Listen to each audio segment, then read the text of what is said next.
It was Memorial Day 2016. I had a group of people at my house for a party, and I got a call from my mom that my sister had had a seizure. My mom and sister worked together at the time. She called 911. The ambulance came and took her to the hospital. I was umpiring a baseball game, and I had 30 missed calls, and just not very normal. I went to the hospital, left the party, and I get there, and my sister was sitting in a hospital bed talking to me, and I was like, oh, okay, everything's all right. So went back to the room, the doctor come in, said, I think it's probably just migraines. Since she has a history of that, it's probably just a serious migraine. And so again, I was just like, okay, wonderful, it's nothing serious. Went back to the party. Get there and talked to Jessica, and she seemed kind of fine at first, and then she was talking a little random here and there, and I was like, kind of what is going on? As I walk in the door, I get a phone call from my dad. He said, Jessica's having a stroke. I turned right around, drove to the hospital as fast as I could, and I get there, and my sister's hysterical crying, and it was that moment that she had to decide, is she gonna take this medicine or not that might save her life or might kill her? And the doctors are like, you're already at the end of the time, you have to decide now.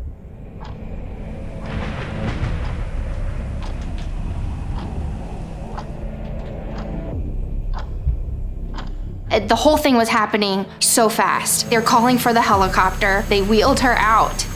It was the scariest moment.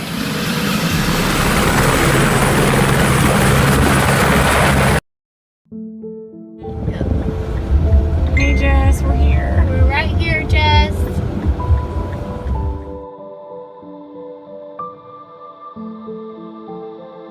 Finally, a doctor comes in from the surgery.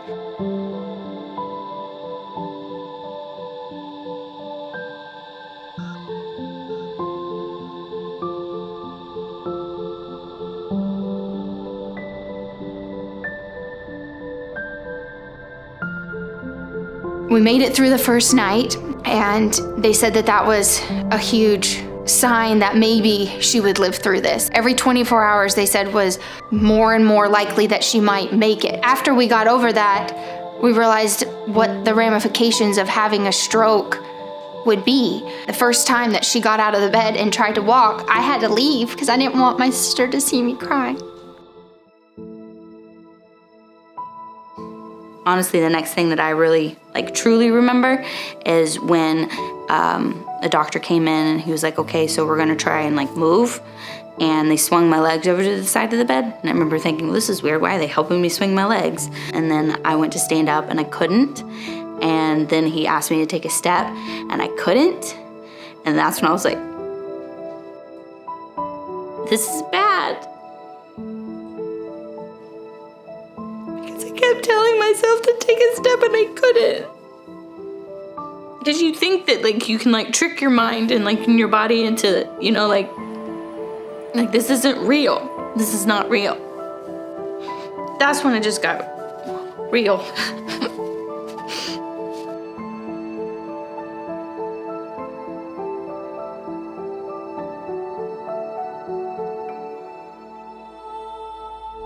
I felt so bad for her because she was going through this for no apparent reason. I don't know. I knew we had a long way to go. I just remember being like, what do I need to do? Just tell me what it is. What is the next step? They're like, you need to start moving and walking. I was like, okay. And that's when I felt like I had to switch my brain into gear of all right, it's time to work.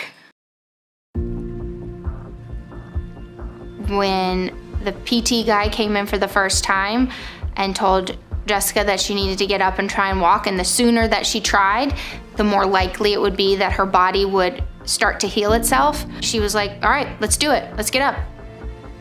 During my recovery in rehab, I didn't necessarily think too much further than the next thing to do.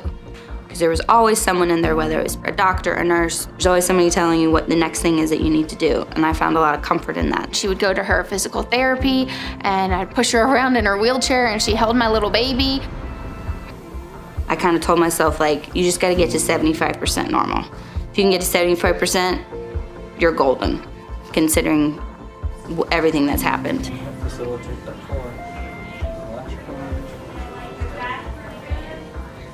Okay, second rest.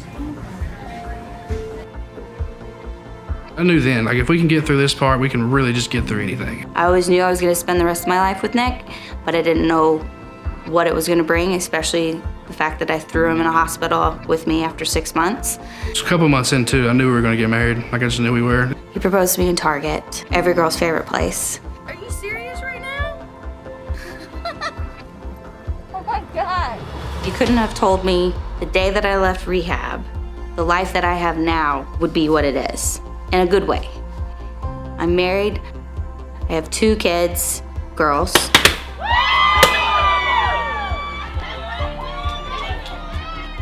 I just never would have expected that life would have turned out this way. But I wouldn't change it. I am thankful to the American Heart Association for raising awareness and letting people know what the signs are, what the symptoms are, because the more knowledge you have, the more power you have to possibly catch something before it is too late.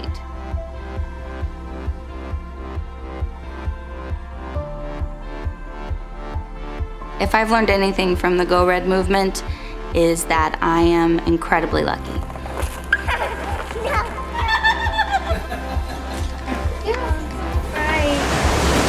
I have met some very inspiring people. Not everybody gets to come back from what I came from. I get to do my life like nothing ever happened. That doesn't happen for everybody.